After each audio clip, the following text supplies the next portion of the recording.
Buenas tardes, hermanos. Le invito a que por favor tome su Biblia en Primera de Corintios, en el capítulo 10, Primera de Corintios, capítulo 10, y vamos a hacer lectura en la palabra de Dios del verso 1 al verso 15, Primera de Corintios 10, verso 1 al verso 15, y quiero suplicarle si le es posible, a ponerse de pie en reverencia a la palabra de Dios. Estamos en Primera de Corintios, capítulo 10, versos del 1 al 15. Leamos juntos. Amados hermanos, no quiero que se olviden de lo que les sucedió a nuestros antepasados hace tiempo en el desierto. Todos fueron guiados por una nube que iba delante de ellos, y todos caminaron a través del mar sobre tierra seca. Todos ellos fueron bautizados en la nube y en el mar como seguidores de Moisés. Todos comieron el mismo alimento espiritual y todos bebieron la misma agua espiritual, pues bebieron de la roca espiritual que viajaba con ellos, y esa roca era Cristo. Sin embargo, Dios no se agradó con la mayoría de ellos, y sus cuerpos fueron dispersados por el desierto. Esas cosas sucedieron como una advertencia para nosotros, a fin de que no codiciemos lo malo como hicieron ellos, ni rindamos culto a ídolos como hicieron algunos de ellos. Como dicen las Escrituras, el pueblo celebró con abundante comida y bebida, y se entregó a diversiones paganas. Y no debemos cometer inmoralidad sexual como hicieron algunos de ellos, lo cual causó la muerte de 23,000 personas en un solo día. Tampoco deberíamos poner a prueba a Cristo, como hicieron algunos de ellos, y luego murieron mordidos por serpientes. Y no murmuren, como lo hicieron algunos de ellos, y luego el ángel de la muerte los destruyó. Esas cosas le sucedieron a ellos como ejemplo para nosotros. Se pusieron por escrito para que nos sirvieran de advertencia a los que vivimos en el fin de los tiempos. Si ustedes piensan que están firmes, tengan cuidado de no caer. Las tentaciones que enfrentan en su vida no son distintas de las que otros atraviesan. Y Dios es fiel. No permitirá que la tentación sea mayor de lo que pueden soportar. Cuando sean tentados, Él les mostrará una salida para que puedan resistir. Por lo tanto, mis queridos amigos, huyan de la adoración a los ídolos. Ustedes son personas razonables. Juzguen por sí mismos si lo que digo es cierto. Palabra de Dios, pueden tomar asiento. Quiero que piense en cuál sería un factor que nos puede llevar a la tentación. ¿Qué es aquello que nos puede empujar a ser tentados? El título de lo que voy a compartir con ustedes es el siguiente: un factor clave que nos lleva a la tentación. Un factor clave que nos lleva a la tentación. Ese es el título. Un factor clave que nos lleva a la tentación. Cuando usted y yo nos olvidamos de la bondad de Dios, olvidarnos de la bondad de Dios e ignorar las advertencias que Él nos hace a través de su palabra, somos vulnerables a caer en tentación. En esta porción a la cual hemos dado lectura, aprendemos que un factor clave que nos lleva a la tentación es el olvidar la bondad de Dios. Olvidar la bondad de Dios. Y no solamente olvidar la bondad de Dios, sino que ignorar las advertencias que Dios nos da en su palabra. Olvidarnos de la bondad de Dios es sin duda un factor que empuja al creyente en Jesucristo, sí, porque estamos hablándoles a creyentes. Con creyentes estamos hablando. Lo que empuja al no creyente a la tentación son sus aberraciones. El simple hecho de estar sin Cristo empuja al no creyente a la tentación. Con el creyente es distinto.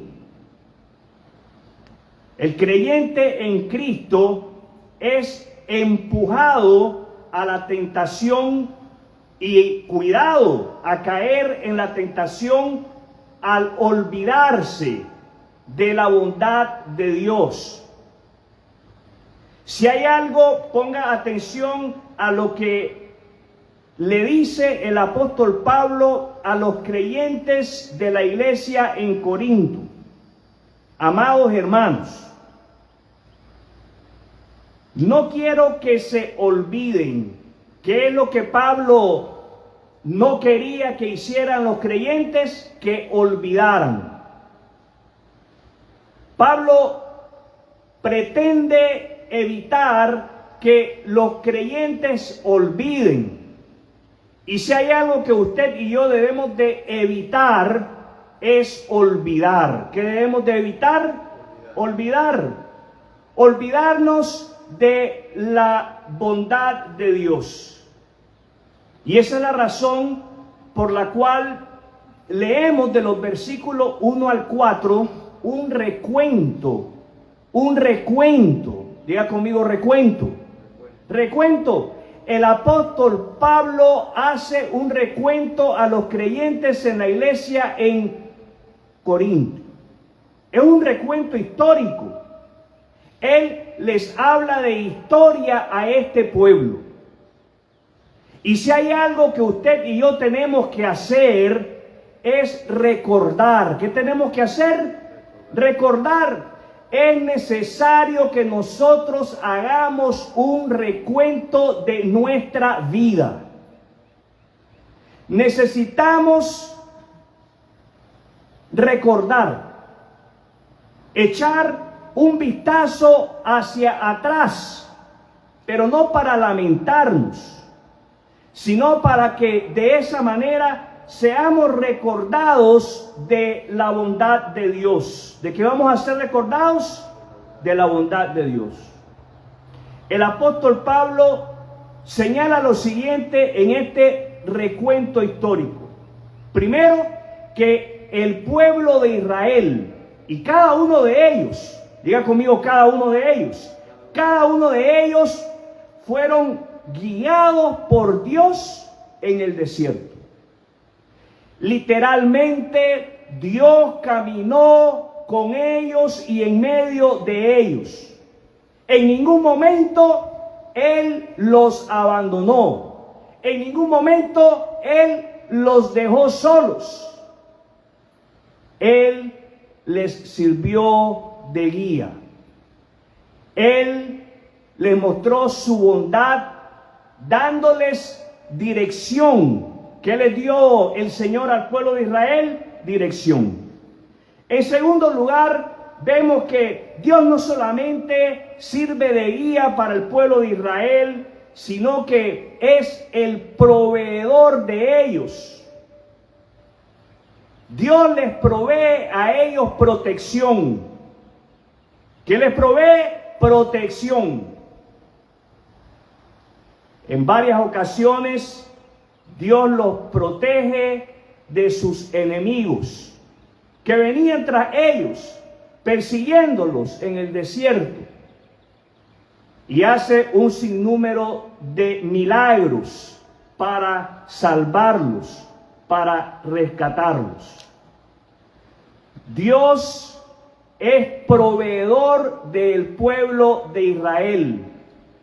Y Pablo hace que los creyentes en Corintios hagan memoria de que Dios es un Dios que guía y Dios es un Dios que protege y que provee. ¿Qué clase de Dios tenemos? Uno que protege y uno que provee. Nosotros, cada uno de nosotros, diga conmigo cada uno de nosotros debemos de ser capaces de admitir que Dios en su bondad nos guía. ¿Qué hace Dios en su bondad? Nos guía.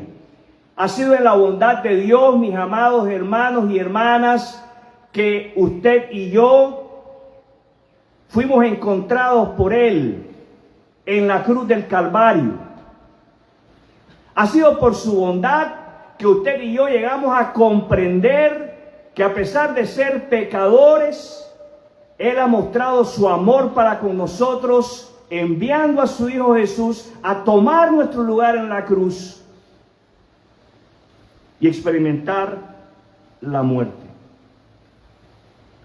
Dios, mis amados hermanos, nos cuida. ¿Qué hace Dios? Nos cuida. Y esto es algo que debemos de reconocer. Debemos de reconocer que de la misma manera como Pablo le pide a los creyentes en esta iglesia de Corinto que hagan memoria y que recuerden que Dios cuidó al pueblo de Israel y los cuida a ellos, Dios nos cuida a nosotros por igual y provee para nuestras necesidades. ¿Qué hace Dios? Provee para nuestras necesidades. Dios sigue siendo el mismo. Él no ha cambiado y Él no va a cambiar. Los oigo. Dios es bueno. Diga conmigo, Dios es bueno. Dios es bueno. Dígale a la persona que está al lado suyo, Dios es bueno. Dios ha sido bueno con cada uno de nosotros y es necesario. Diga conmigo, es necesario. Dígale a la persona que está al lado suyo, es necesario que recordemos la bondad de Dios. Se hace necesario, mi hermano, se hace necesario, mi hermana, que hagamos memoria de lo bondadoso que es Dios con nosotros, de lo bueno que es Dios con nosotros. Vamos a ver qué sucede cuando usted y yo elegimos, como creyentes en Cristo, elegimos olvidar las bondades de Dios e ignorar las advertencias de la palabra de Dios. Lea conmigo ahí en el verso 6. Estas cosas sucedieron como una advertencia para nosotros. Estas cosas sucedieron como una advertencia para nosotros. El libro que usted tiene en sus manos no es producto de la imaginación de un ser humano. Es producto de la obra de Dios inspirando a el ser humano. ¿Los oigo? La Biblia no es un cuento escrito para entretener la mente de los hombres.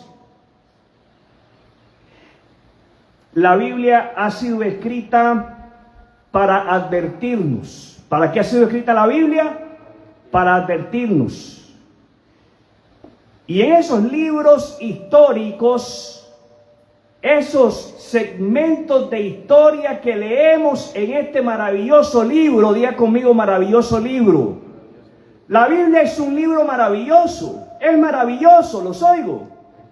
Esos segmentos de historia que encontramos en este maravilloso libro están escritos para advertirnos, para ayudarnos, para despertarnos, para espabilarnos, para instruirnos y para guiarnos. Aquellas cosas que fueron escritas en el libro de Éxodo y en el libro de Números específicamente en relación al pueblo de Israel, fueron escritas para advertirnos. ¿Para qué fueron escritas? Para advertirnos. Y esto es importante. ¿Qué usted hace cuando usted va manejando en la carretera y de pronto ve un letrero de advertencia? Baje la velocidad. Carretera bajo agua. ¿Qué usted hace? Usted baja la velocidad. Usted toma precauciones. ¿Qué hace usted? Toma precauciones. Al nosotros leer la Biblia, se hace necesario que tomemos precauciones. ¿Qué se hace necesario? Que tomemos precauciones, que seamos precavidos. Tenemos que ser cautelosos en la vida. ¿Cómo tenemos que ser? Cautelosos. Usted y yo tenemos que andar con cautela, porque si no lo hacemos, los resultados van a ser catastróficos. Es catastrófico, desastroso olvidarnos de la bondad de Dios. Es desastroso ignorar las advertencias que Dios nos hace a cada uno de nosotros en su palabra. ¿Cuál es el resultado? Desastroso. ¿Cuál es el resultado? Desastroso. Olvidarnos de la bondad de Dios e ignorar sus palabras de advertencia, al igual que como lo hizo Israel, porque ellos lo hacían muy a menudo. ¿Le pasa a usted como a Israel? Espero que no. Nos hace vulnerables a, primero, caer en la tentación de la codicia. A codiciar lo malo. Fíjese bien lo que leemos ahí en el verso 6. Esas cosas sucedieron como una advertencia para nosotros, a fin de que no codiciemos lo malo como hicieron ellos. Corremos el riesgo, mis amados hermanos, como creyentes en Cristo, al olvidarnos de la bondad de Dios e ignorar las advertencias en la palabra de Dios, caer en la tentación de codiciar lo que es malo. No solamente podemos caer en codiciar lo malo, fíjese bien lo que leemos ahí en segundo lugar. Ni rindamos culto a ídolos como hicieron algunos de ellos. Al olvidarnos de la bondad de Dios, e ignorar las advertencias que encontramos en la palabra de Dios, corremos el riesgo de caer en la tentación de rendir culto a ídolos y entregarnos a diversiones paganas. Ahora, yo le quiero suplicar que usted se detenga un momento y usted sea honesto consigo mismo en cuando lee la palabra rendir culto a ídolos, ¿con qué usted lo asocia? Lo asociamos inmediatamente con muñecos de piedra, de palo o de yeso. Y entonces nosotros inmediatamente pensamos que nos libramos de esta tentación, porque a ninguno de nosotros se nos va a cruzar por la mente postrarnos delante de un muñeco de esos, ¿verdad? Los oigo. Pero ¿sabe qué? Tenemos que ir un paso más allá. Nos hacemos otros ídolos. Algunos de nosotros lo andan en su bolsillo y es la santa billetera. Esa billetera es tan santa que ni la mujer suya la puede tocar en la casa. Es santa, no se meta con ella. Y unas hermanas no se quedan atrás, sus carteras son santas también. Nadie puede meter las manos en ella. Nos hacemos ídolos cuando permitimos que cosas, diga conmigo cosas, que cosas ocupen en nuestro corazón ese lugar que solamente le corresponde a Dios. Y esas cosas empujan a Dios de nuestra vida y cada día que pasa, Dios está menos presente en nuestras actividades cotidianas.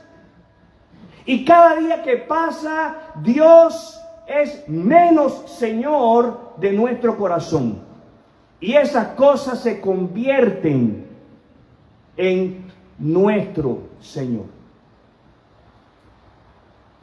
¿Cómo tú puedes saber cuando algo es tu Señor? Cuando te controla, cuando vivís para eso. Te levantás pensando en eso. Ese es tu Señor. Si es que lo primero que usted y yo tenemos que levantarnos pensando es en el Señor, los oigo, pero es que quiero oírlos, los oigo. Lo primero en lo que tú te tienes que levantar pensando es en el Señor. Si te levantas pensando en tu trabajo, en qué vas a hacer, en cómo le vas a hacer para hacerlo más rápido, para llegar más rápido, para terminar más rápido, ese es tu Señor. Eso es entre tú y Dios. Hágase usted el examen y sea honesto con Dios. Sea lo que sea, en lo que usted pasa más tiempo pensando, ese es tu Señor, ese es tu Dios y eso controla tu vida.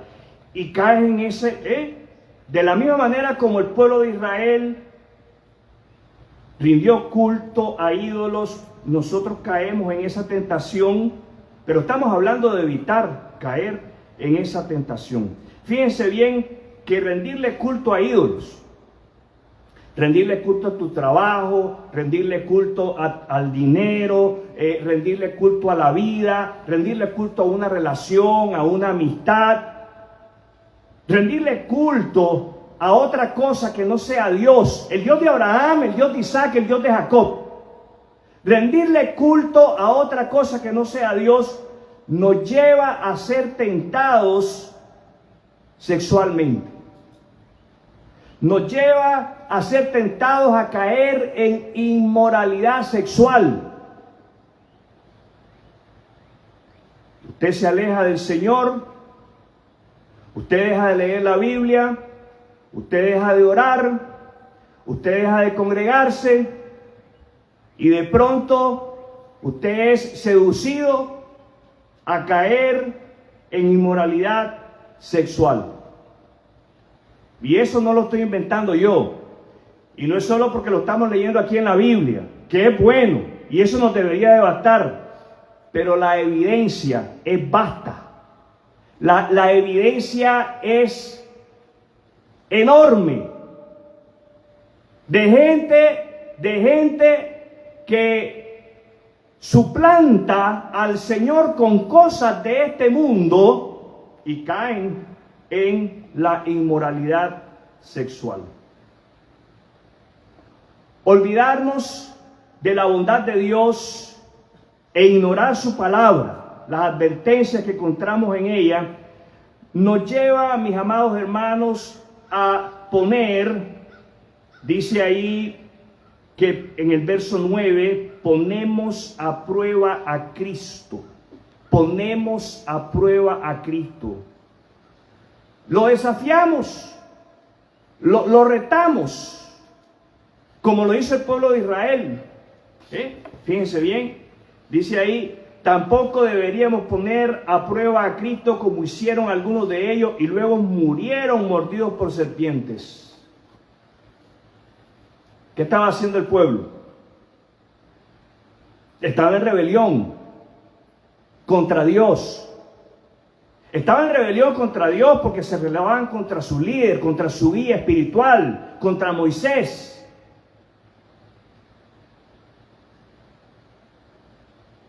Y desafiaban a Dios y le decían, ¿para qué nos sacaste de Egipto? Estábamos mejor allá, danos de comer. Y Dios les daba de comer. Eso es desafiar a Dios, eso es probar a Dios, eso es retar a Dios. Tenemos sed, danos de beber. Y Dios les daba de beber. Tenemos calor y venía la nube y les daba sombra. Desafiaban a Dios, lo retaban, lo tentaban. Seamos cuidadosos porque nosotros podemos ser tentados a desafiar a Dios, a poner a prueba a Dios. Ay, Diosito, es que si tú me das ese trabajo que yo tanto quiero, yo te prometo que te voy a dar no el 10%, el 20% te lo voy a dar. El 20%.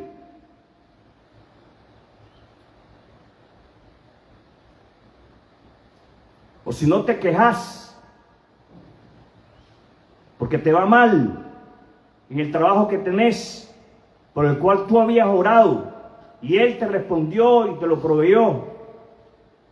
Y comenzás a pedir otro trabajo, y desafías a Dios y retás a Dios. Te surge una enfermedad y le decís, si me curás, me voy a dedicar de lleno, te voy a servir. Estamos retando, estamos tentando a Dios. Dios, miren, Dios nos va a sanar si Él quiere, sin condición. Sin condición. Usted no le tiene que decir a Dios, yo te voy a servir, yo te voy a dar, nada. Dios sana si Él quiere, lo hace porque es bondadoso. ¿Cómo es Dios? Bondadoso, Él es amoroso. Él sana por amor a su nombre, para la gloria de su nombre. Y si no nos sana es porque nos quiere enseñar algo. Tentamos a Cristo, tentamos al Señor, tentamos a Dios.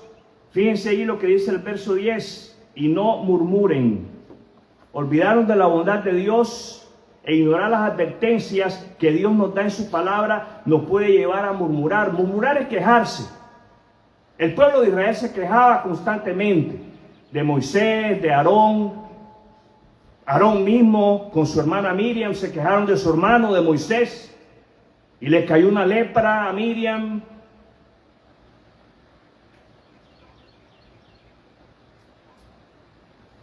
Se quejaban, murmuraban.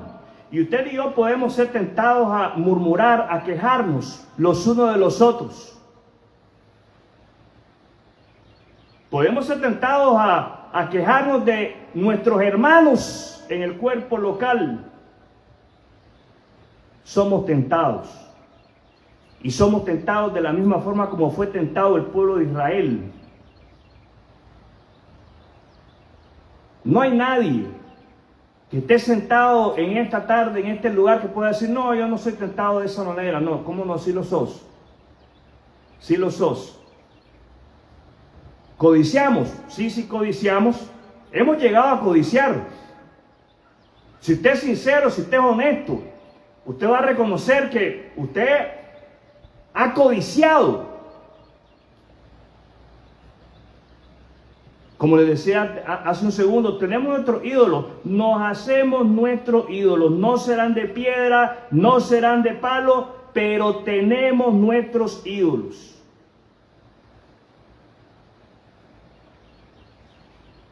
Y tentamos a Dios, lo probamos.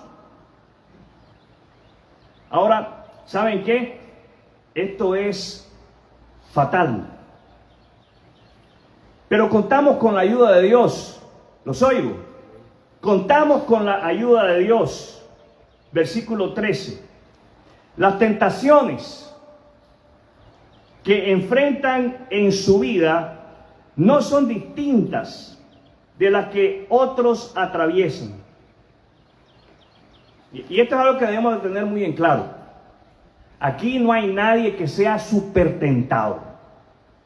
Nadie puede decir, no, yo soy aquí el más tentado de todos. A mí Dios me pone a prueba y usted no se imagina. No, Dios nos prueba a todos y Satanás nos tienta a todos. Ya hablábamos de esa diferencia entre ser probado por Dios y tentado por el diablo. Todos somos tentados.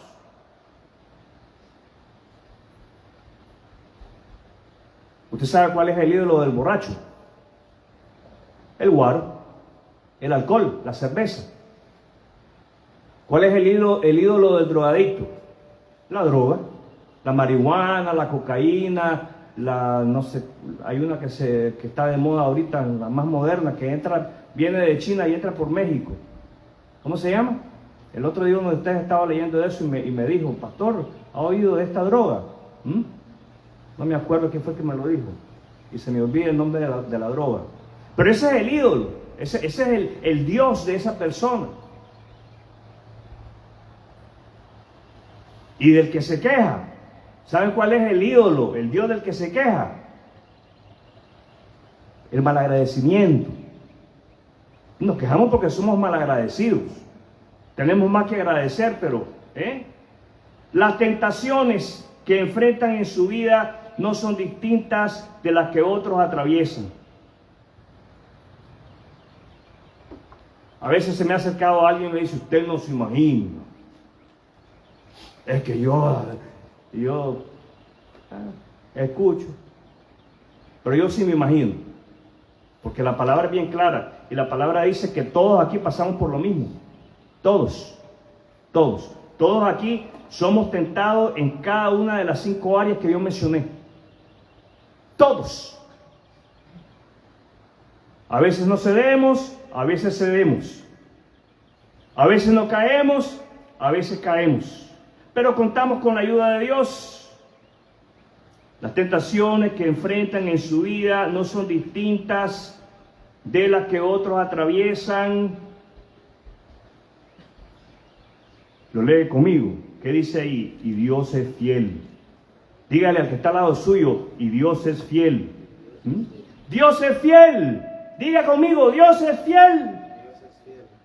Contamos con la ayuda de Dios para superar la tentación. Contamos con la ayuda de Dios. ¿Los oigo? Contar con la ayuda de Dios, mi hermano, mi hermana, es digno de celebrar. Deberíamos de hacer fiesta. Contar con la ayuda de Dios debe de dibujar una sonrisa en nuestro rostro. Usted y yo contamos con la ayuda de Dios. Y dice el pasaje que Dios nos ha mostrado una salida. ¿Qué ha hecho Dios? Nos ha mostrado una salida. No permitirá que la tentación sea mayor de lo que puedan soportar. Cuando sean tentados, Dios les mostrará una salida para que puedas resistir. En el momento en que estás siendo tentado, Dios te va a mostrar la salida. Dice una salida. No dice las salidas. Dice, en el momento en que seas tentado, Él les mostrará una salida. ¿Saben a quién te va a mostrar? En el momento que tú estés siendo tentado, a Cristo. ¿Los oigo? En el momento en que estés siendo tentado, el Señor te va a mostrar al Cristo de la cruz, al Cristo de la tumba vacía, al Cristo que triunfó sobre la muerte, que triunfó sobre el pecado. ¿Los oigo? En el momento en que tú y yo estamos siendo tentados, lo que tenemos que hacer es fijar nuestra mirada en Él, en el Cristo que tomó nuestro lugar en la cruz del Calvario. ¿Los oigo? ¿Estás siendo tentado a quejarte? Fija tus ojos en el Cristo de la cruz. ¿Estás siendo tentado a probar a Dios? Fija tus ojos en el Cristo de la cruz. ¿Estás siendo tentado a cometer una inmoralidad sexual?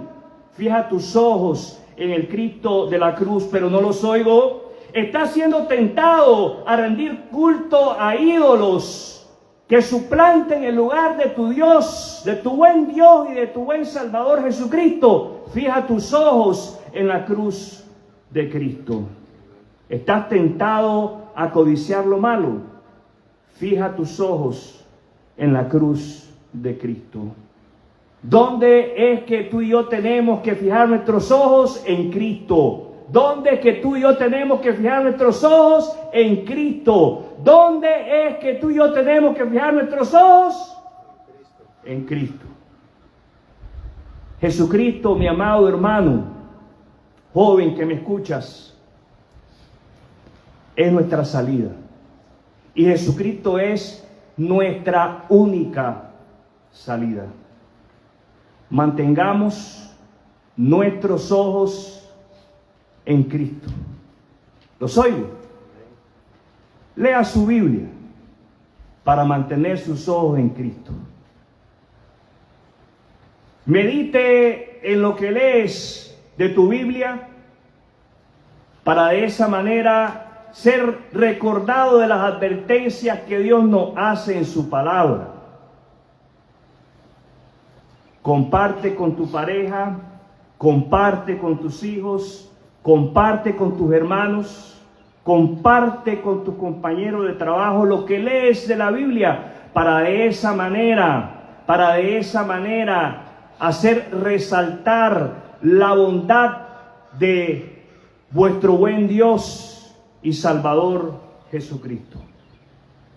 Haciendo estas cosas, mis amados amigos y hermanos, es como vamos a evitar ser tentados. Fíjense bien, estamos hablando de evitar ser tentados. Ni siquiera estamos hablando de caer en la tentación. Haciendo estas cosas vamos a evitar ser tentados en olvidar la bondad de Dios e ignorar las advertencias que Dios nos da en su palabra. Dios nos advierte de un juicio. ¿De qué nos advierte Dios? De un juicio, porque Dios es santo. ¿Cómo es Dios? Santo. Y Dios advierte a los hombres de un juicio. Y Dios no quiere condenar a nadie. Dios quiere que todos se salven. Esa es la razón por la cual Él envió a su Hijo Jesucristo. Santo. Dios encarnado. Santo. Sin pecado. Tomando nuestro lugar, el tuyo y el mío, en la cruz del Calvario, para pagar el alto precio por el rescate de nuestra alma. Así es como Jesús salva al hombre. Así es como Dios salva al hombre, a través de la fe en Él. ¿Cómo nos salva? A través de la fe en Él. Si hay una pregunta que tú y yo debemos de hacerle a las personas que están a nuestro alrededor, aunque vayan a la iglesia allá en el monte, a la iglesia del Calvario, a la iglesia, nombre que tenga, si hay una pregunta que debemos de hacerle es: ¿ha confiado usted en Jesucristo como su único y suficiente Salvador? Esa es la pregunta más importante que tú y yo podemos hacer. No es dónde trabaja, ni cuánto gana, ni hace cuánto tiempo vino, ni cuánto tiempo piensa estar aquí en los Estados Unidos. Nada de eso es relevante para la eternidad. Nada de eso importa, todo eso es pasajero. Puedes utilizar eso para romper el hielo, pero tienes que llegar a esa pregunta: ¿ha confiado en Cristo como su único y suficiente Salvador? Y si no lo ha hecho, exhórtalo, anímalo a que ponga su confianza en Cristo como el Salvador, a que se arrepienta de sus pecados. Eso me lleva a preguntarle: ¿se ha arrepentido usted de sus pecados? ¿Ha confiado usted en Cristo como su único Salvador? Si no lo ha hecho, hágalo. Deténgase a pensar en el significado del nacimiento, la muerte y resurrección de Cristo. Y pídale a Dios que le dé un corazón arrepentido, que se vuelva a Él en fe en la obra de Jesús en la cruz del Calvario. Y ayudemos a esa persona, si hace la decisión, a que crezca en la fe, a que crezca en la gracia de nuestro Señor Jesucristo. Es necesario ayudarlos, porque muchos piensan entonces que hay que ser bueno, que se necesita, hay que echarle una manita al Salvador, porque el pobre no puede porque está clavado. No, el Salvador no está clavado. La palabra de Dios nos dice que la tumba está vacía. ¿Los oigo? A Él no hay que ayudarlo. Él hizo la obra completa. Por eso dijo: consumado es. nada. Hay que discipular. ¿Qué tenemos que hacer? Y ese debe ser nuestro compromiso. Un compromiso a discipular, un compromiso a evangelizar, un compromiso a invitar a que conozcan a Cristo, a tu Cristo. Los oigo. Quiero invitarle a que cierre sus ojos, incline su rostro. Vamos a tener un momento de oración.